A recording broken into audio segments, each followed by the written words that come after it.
göstəriş verir qardaşı qızı Ümmü Fəzlə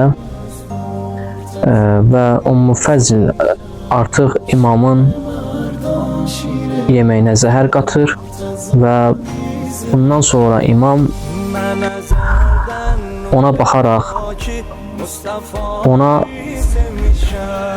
baxır, görür ki, Ümmü Fəzl ağlayır. Deyir, sən nə etdin?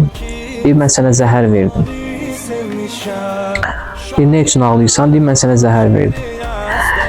O da imam cavab verir, deyir, Allah sənə lənət eləsin. Dünyada heç xoş gün görməyəsən. Və zəhər içən adam, zəhər qəbul edən adam bilmirəm necə olar. Amma tarix yazır, rəvayətlər yazırlar ki, imam su istədir, ayağa qalxa bilmirəm, mənə su ver. Ümmü Fəzl su vermir, evindən çıxır və qapını bağlayır, kilitləyir və gedir.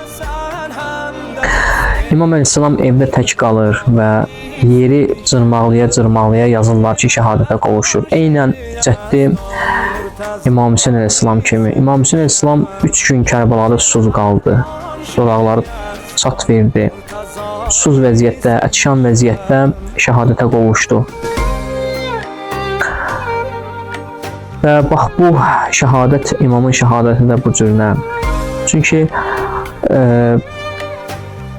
Məmun və Möhtəsim öz çirkin işlərini son anda üzə çıxartdılar. Öz məqsədlərini bildirdilər və imamı şəhadətə yetirməklə ən böyük günaha əllərini batırdılar.